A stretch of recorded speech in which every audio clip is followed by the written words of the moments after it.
El año 476 después de Cristo. Roma, la eterna, la que había gobernado el mundo conocido durante más de 5 siglos, se apaga como una hoguera al final de la noche. Rómulo Augustulo, el último emperador de Occidente, un niño coronado para presidir la ruina, entrega su título ante el guerrero Odoacro. No hay batalla final. No hay gran resistencia. Solo el silencio de un imperio que ya estaba muerto por dentro mucho antes de que alguien firmara su sentencia.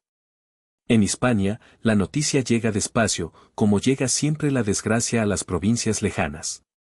Los campesinos siguen arando la misma tierra. Los mercaderes siguen recorriendo las mismas calzadas de piedra. Pero algo ha cambiado, y todos lo sienten aunque nadie sepa nombrarlo todavía. Las legiones que antes protegían las fronteras ya no llegan. Los gobernadores que antes impartían justicia en nombre de Roma ahora dudan, ahora callan, ahora miran hacia el horizonte con el miedo de quien espera algo que no puede ver. Las villas romanas, con sus mosaicos y sus columnas, se convierten en islas de un mundo que se derrumba. Las ciudades cierran sus puertas al anochecer. Los caminos, antes seguros bajo el águila imperial, se llenan de sombras y de rumores. Se habla de pueblos extraños que ya han cruzado los Pirineos años atrás, de jinetes con lenguas desconocidas, de dioses distintos al dios que empieza a extenderse entre los hispanoromanos. El vacío de poder es un abismo que nadie sabe cómo llenar. Los antiguos senadores locales, los terratenientes, los obispos, todos intentan sostener un orden que ya no tiene emperador que lo respalde. Hispania queda suspendida entre lo que fue y lo que está por venir, como una tierra que contiene el aliento. Y en ese silencio cargado de presagios, mientras el sol se pone sobre los campos dorados de la península, algo nuevo comienza a moverse desde el norte. Algo que llevará el nombre de reyes que aún no han nacido para la historia, pero que ya cabalgan hacia el destino de esta tierra herida. Corría el otoño del año 409.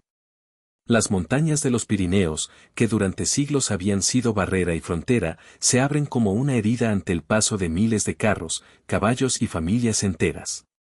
Son los suevos, los vándalos y los alanos. 3 pueblos distintos, unidos por la necesidad y por el hambre de tierra.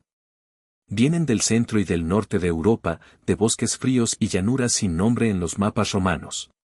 Los suevos, guerreros disciplinados de tradición germánica. Los vándalos, divididos entre astingos y cilingos, forjados en la guerra constante.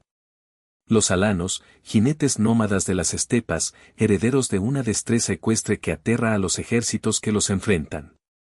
Para los hispanoromanos, acostumbrados a las villas, los acueductos y las leyes escritas, la llegada de estos pueblos es el fin del mundo conocido. Los cronistas de la época hablan de terror, de ciudades saqueadas, de campos incendiados bajo un cielo cargado de humo. Idacio, obispo y testigo de aquellos años, escribirá que la tierra tembló bajo el peso de la matanza y el hambre. Pero no todo es destrucción. Con el tiempo, estos pueblos comienzan a repartirse el territorio mediante un sorteo, casi ritual, que dividirá Hispania en zonas de influencia. Los vándalos astingos y los suevos se instalan en el noroeste, en la antigua Gallaecia. Los vándalos silingos toman la Bética. Los alanos se extienden por Lusitania y la Cartaginense. El choque cultural es inevitable. Lenguas distintas, dioses distintos, costumbres que chocan como espadas. Los hispanoromanos ven con desconfianza a estos hombres de barba larga y armas extrañas, mientras los recién llegados observan con curiosidad las ciudades de piedra, los templos y las villas que aún conservan el brillo de una civilización que se apaga.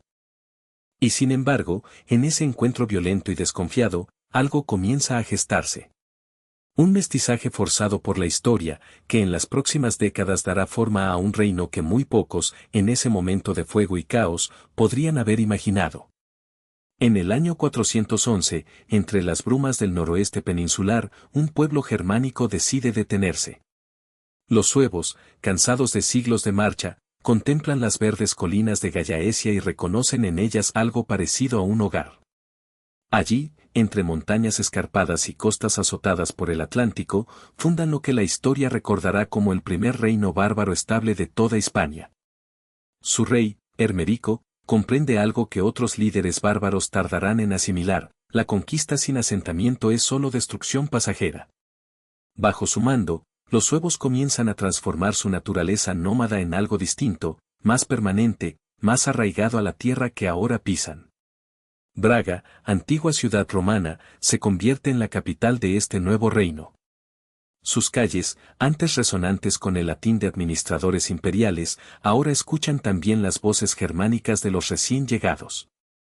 Poco a poco, sin embargo, algo cambia, los suevos comienzan a aprender la lengua de los vencidos, a adoptar sus costumbres, a mirar con otros ojos las tradiciones que antes despreciaban. Los campesinos hispano-romanos, sorprendidos, observan cómo estos guerreros del norte dejan las armas por temporadas para aprender el cultivo de la vid, la administración de tierras, el arte antiguo de gobernar territorios y no solo conquistarlos. No es una transformación completa ni pacífica, persisten las tensiones, los recelos, los estallidos de violencia esporádica. Pero el rumbo está trazado. La iglesia local, con sus obispos y monasterios, se convierte en un puente inesperado entre ambos mundos. Los suevos, paganos al llegar, comienzan a mirar con curiosidad las estructuras religiosas que encuentran, aunque el camino hacia una fe compartida será todavía largo y tortuoso. Durante décadas, este reino suevo se mantiene como una anomalía singular, un pueblo germánico gobernando en paz relativa sobre un territorio hispano-romano, mientras el resto de la península permanece fragmentada, disputada, incierta. Gallaecia se convierte en un experimento silencioso de convivencia forzada. Pero mientras los suevos consolidan su pequeño reino en el confín noroccidental de Hispania, otras sombras crecen en el horizonte. Desde las tierras de la Galia, un pueblo mucho más poderoso y ambicioso observa con atención lo que ocurre al otro lado de los Pirineos. Su tiempo, pronto, también llegará. Ese pueblo tiene un nombre que pronto hará temblar toda la península, los visigodos. No son bárbaros cualquiera. Son guerreros disciplinados, forjados en decenas de campañas, y algo los distingue del resto, un pacto con Roma. Un foedus, un tratado de alianza, que los convierte en algo más peligroso que un simple invasor. Los visigodos no llegan como enemigos del imperio agonizante. Llegan como sus supuestos protectores. Bajo ese manto de legitimidad, sus reyes construyen un reino propio en el sur de la Galia, con capital en Tolosa. Pero la ambición visigoda no conoce fronteras naturales. Las montañas que separan la Galia de Hispania son, para ellos, apenas un obstáculo temporal. Roma, cada vez más débil, cada vez más incapaz de controlar sus propios territorios, les entrega una tarea: someter a los demás pueblos bárbaros que se han instalado en suelo hispano. Vándalos, alanos, y finalmente, suevos. Es una orden con doble filo. Porque al cumplirla, los visigodos no solo sirven a Roma. Sirven a sí mismos. Cada batalla ganada en nombre del imperio es, en realidad, un paso más hacia su propio dominio sobre la península entera. Las primeras columnas visigodas cruzan los Pirineos con una disciplina que aterra a quienes las observan. No son hordas desordenadas.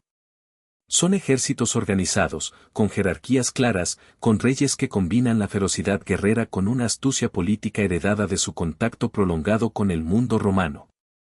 Los vándalos y los alanos, incapaces de resistir esta nueva presión, se ven forzados a abandonar Hispania, cruzando el mar hacia el norte de África, donde fundarán un nuevo reino.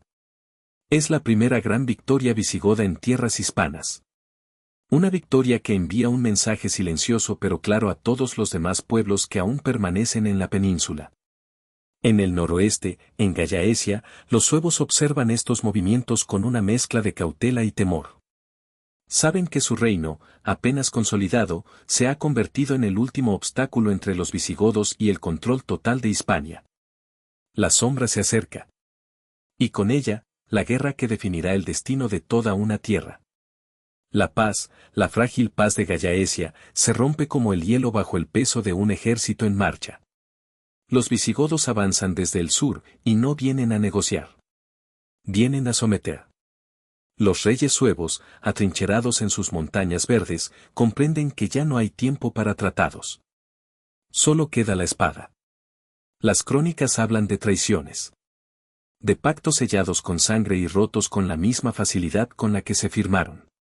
Un rey visigodo extiende la mano en falsa amistad, mientras planea la emboscada que dará fin a su rival.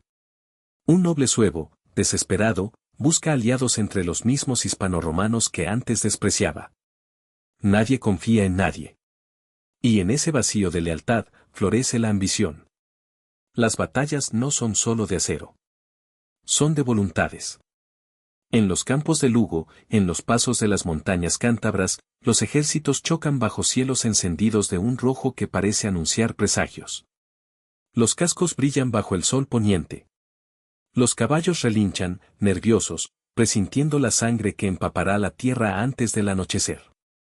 Cada rey sueña con ser el único señor de Hispania. Cada victoria es efímera, cada derrota, una herida que exige venganza. Los visigodos, más numerosos, mejor organizados, imponen su ritmo. Pero los suevos resisten, aferrados a su tierra como raíces profundas que no quieren ser arrancadas. Y en medio del caos, surgen figuras que la historia recordará como leyendas, guerreros que cambian de bando, príncipes que mueren jóvenes, reinas que gobiernan en la sombra mientras sus esposos combaten lejos. Hispania se convierte en un tablero de ambición desmedida, donde cada movimiento cuesta vidas. El invierno llega, y con él, una tregua forzada. Los ejércitos se repliegan, lamiendo sus heridas, reorganizando fuerzas. Pero todos saben que es solo un respiro. La guerra entre hermanos bárbaros no ha terminado. Apenas ha comenzado. Y el destino de toda la península pende de un hilo cada vez más delgado, tensado entre la espada visigoda y la resistencia suevo, mientras algo más silencioso, más profundo, comienza a moverse entre los templos y los claustros, la fe, que pronto se convertirá en la más poderosa de todas las armas. En los monasterios, bajo techos de piedra ennegrecida por el humo de las velas, hombres de hábito oscuro copian manuscritos con manos temblorosas. No empuñan espadas, pero sus palabras pesan más que cualquier ejército. Los obispos hispanoromanos, herederos de la tradición católica de Roma, observan con recelo a sus nuevos señores visigodos, que profesan una fe distinta, el arrianismo, una doctrina que niega la igualdad plena entre Dios Padre y Dios Hijo, considerada herejía por Roma y por el pueblo que ahora gobiernan. Es una grieta invisible, pero profunda. El rey visigodo gobierna los cuerpos, pero no las almas.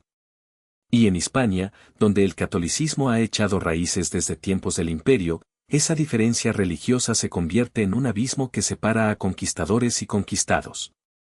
Los suevos, por su parte, han abrazado también el arrianismo, aunque algunos de sus reyes, presionados por obispos locales, comienzan a inclinarse hacia la fe católica, buscando legitimidad ante sus súbditos hispanoromanos. En los concilios, bajo la luz de antorchas que proyectan sombras alargadas sobre los muros, los clérigos debaten con una intensidad que iguala a la de cualquier campo de batalla. Cada palabra es una estrategia. Cada dogma, una frontera. Los monjes se convierten en consejeros de reyes, en mediadores de tratados, en arquitectos silenciosos del poder que se teje tras los tronos.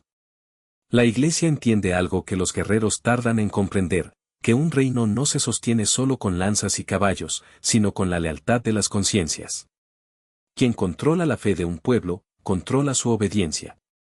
Y así, mientras los ejércitos visigodos avanzan hacia el oeste, otro ejército, hecho de plegarias, sermones y alianzas eclesiásticas, avanza en silencio, preparando el terreno para una unificación que será tanto espiritual como territorial. El destino de Hispania ya no se decide solo en los campos de batalla. Se decide también en los altares, en los pergaminos, en los susurros de los claustros donde se gesta la idea de un reino unido bajo una sola cruz. Un hombre se levanta entre las ruinas de tanta guerra. Su nombre es Leovigildo. Y con él, Hispania está a punto de conocer a su primer gran unificador. Corre el año 568. Leovigildo asciende al trono visigodo con una idea fija en la mente: no habrá reino fuerte mientras existan reinos rivales dentro de la misma tierra. Su mirada se posa sobre Gallaecia, sobre ese último bastión suevo que durante siglo y medio ha resistido, se ha adaptado, ha sobrevivido. Pero la resistencia tiene un límite. Y ese límite está a punto de cumplirse. Leovigildo no es solo un guerrero. Es un estratega. Reorganiza el ejército visigodo, impone disciplina, funda ciudades como símbolo de su autoridad. Recópolis se alza en la meseta como monumento de piedra a su ambición, un nombre que lleva el suyo propio grabado para la eternidad. Cada muro levantado es una declaración, el poder visigodo ha llegado para quedarse. Pero antes de la conquista final, hay traiciones, hay sangre entre su propia sangre. Su hijo Hermenegildo se subleva, convertido al catolicismo, desafiando la autoridad paterna y arriana. La guerra civil desgarra a la corte. Leovigildo, con el rostro endurecido por la pérdida, ordena sofocar la rebelión. El hijo cae. El padre continúa, imperturbable, hacia su objetivo mayor. Y llega el año 585. Las tropas visigodas cruzan hacia el noroeste bajo un cielo cargado de tormenta. El último rey suevo, Andeca, apenas puede reunir defensa suficiente. Las murallas de Gallaecia, que durante generaciones resistieron francos, romanos y ambiciones extranjeras, ceden finalmente ante el empuje visigodo. No hay épica resistencia final, solo el silencio amargo de un reino que se apaga. El reino suevo, aquel que nació de un pueblo errante buscando tierra donde asentarse, desaparece de los mapas para siempre. Hispania, por primera vez desde la caída de Roma, respira bajo una sola corona. Leovigildo contempla su obra, un territorio unificado, un ejército temido, un trono asegurado. Pero le falta aún la pieza final, la que ni las espadas ni las murallas pueden conquistar, el alma religiosa de su pueblo. Esa batalla la librará su hijo. Toledo, año 587. En el silencio de una capilla iluminada apenas por velas, un hombre joven se arrodilla. Es Recaredo, hijo de Leovigildo, heredero de un reino forjado a sangre y hierro. Pero lo que está a punto de hacer no se logra con espadas. Se levanta, respira hondo, y renuncia al arrianismo de sus ancestros. Abraza el catolicismo de Roma, la fe de la mayoría hispanorromana que su padre nunca doblegó del todo. Es un acto silencioso, casi íntimo. Y sin embargo, cambiará el destino de toda una península. Los obispos observan con cautela. Décadas de tensión religiosa, de sospechas mutuas entre conquistadores arrianos y conquistados católicos, parecen disolverse en un instante. Recaredo entiende lo que su padre nunca terminó de ver, un reino no se sostiene solo con fronteras y ejércitos. Se sostiene con un alma compartida, una fe común que una a vencedores y vencidos bajo un mismo cielo. En el año 589, el Tercer Concilio de Toledo sella este pacto histórico. Nobles visigodos y obispos hispanoromanos, antes separados por el credo, ahora se sientan juntos. Firman, juran, se abrazan. Es la conversión de todo un pueblo, no solo de un rey. El arrianismo se apaga como una última brasa. El catolicismo se convierte en la argamasa invisible que finalmente une a conquistadores y conquistados en una sola identidad. Los campos de Hispania, antes escenario de guerras entre hermanos bárbaros, entre suevos y visigodos, entre reyes ambiciosos, comienzan a conocer una paz distinta. No perfecta, no eterna, pero real. De las cenizas de Roma, del caos de las invasiones, de la sangre derramada durante generaciones, emerge algo nuevo, un reino visigodo unificado en territorio, en corona y ahora en fe. Ese reino, nacido de la fusión entre lo bárbaro y lo hispano-romano, entre la espada de Leovigildo y la fe de Recaredo, sentará las bases de siglos venideros. Toledo será su corazón. Su lengua, sus leyes, su cultura, germinarán silenciosamente hasta convertirse, mucho después, en el fundamento de una nación llamada España. Todo comenzó con la caída de un imperio, y termina con el nacimiento silencioso de otro mundo.